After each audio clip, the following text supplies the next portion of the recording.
एक बहुत important topic है, वो है कि आप जब एक नई नौकरी में जाते हो, किसी नई कंपनी को आप जॉइन करते हो या कोई नया प्रोजेक्ट जॉइन करते हो, तो पहले 2-3 महीने में आपको क्या करना चाहिए और क्या नहीं करना चाहिए, बहुत इम्पोर्टेंट है।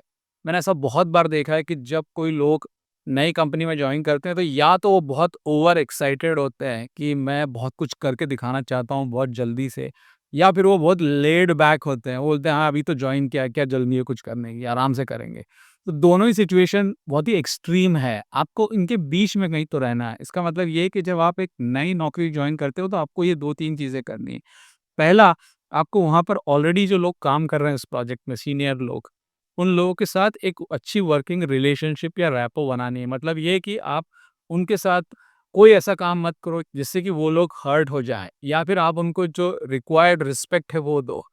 आपका शुरू में पहले 1-2 महीने में फ़ोकस होना चाहिए लर्न करने में, नई चीज़ें सीखने में आपका फ़ोकस होना चाहिए। वहाँ पर जो टेक्निकल स्किल सेट्स रिक्वायर्ड हैं, जो टूल्स हैं या फिर जो बिज़नेस प्रोसेस है, डोमेन नॉलेज है, वो सब सीखने में आपका फ़ोकस होना चाहिए। वर्किंग रिलेशनशिप बनाने में आपका फ़ोकस होना चाहिए, और आपका फ़ोकस इस बात में भी होना चाहिए कि इन लोगों का मुझसे क्या एक्सपेक्टेशन है। आपके जो भी सीनियर्स और बॉस है, एक नए जॉब में please try to understand what are they expecting from you. उनका एक्सपेक्टेशन आपसे क्या है? आपको क्या करके दिखाना है जिससे कि उनका कॉन्फिडेंस आपके ऊपर बढ़ेगा पहले 1-2 महीने में।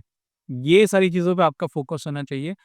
कुछ एक चीज़ें हमको जो अवॉइड करनी है वो ये है कि आप उनको अपने पुरानी जॉब से, यहाँ पर आपने पहले काम किया था, वहाँ किए हुए कुछ काम के एग्ज़ाम्पल दो और ये बताओ कि हम तो पहले ऐसा करते थे, हम वैसा करते थे, यहाँ पर ये गलत हो रहा है। सो वो जो सजेशंस आप लेके आ रहे हो पुराने वाले ज़माने के आपके, वो यहाँ पर देने से पहले थोड़ा कॉशियस रहो।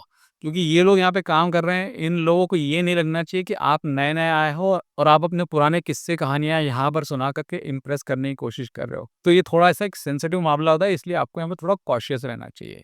एक बात आप ज़रूर समझिए कि पहले 90 टू 100 डेज़ किसी भी जॉब में जो होते हैं, वो सेटल डाउन होने का पीरियड होता है।